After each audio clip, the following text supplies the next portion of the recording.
amarnos tanto, hoy quedan desencantos. Se esfría tu mirada y salado tu llanto. Me duele el corazón de tomar la decisión del adiós.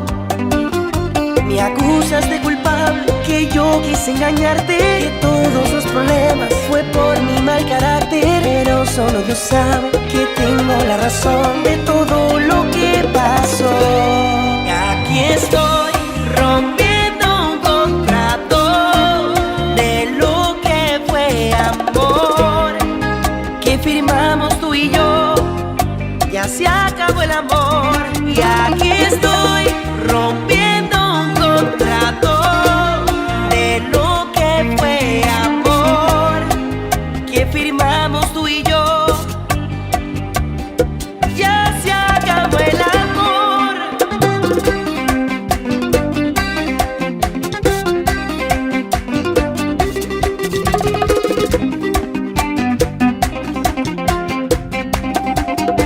Mi juventud perdida en aguas de tu vida, momentos que pasaron, recuerdos que se olvidan, un sueño derrotado, una fotografía que abre más mi herida.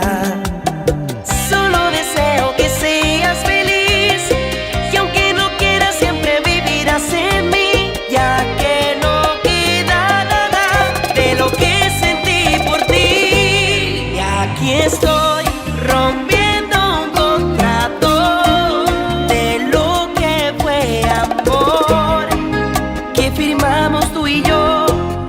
Ya se acabó el amor. Y aquí estoy rompiendo un contrato de lo que fue amor que firmamos tú y yo. Ya se acabó el amor.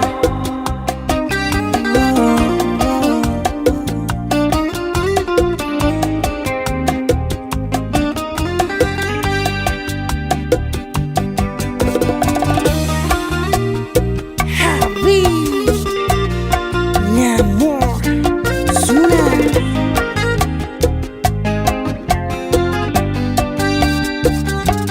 Y aquí estoy rompiendo un contrato de lo que fue amor que firmamos tú y yo.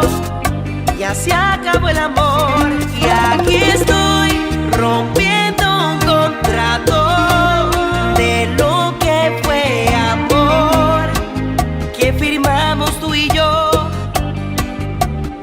Ya se acabó el amor. Admito la demanda y en consecuencia declaro el divorcio del señor Humberto Peña y la señora Hilda González por la causar injurias graves, declarando la culpabilidad del señor Peña. Quedan divorciados.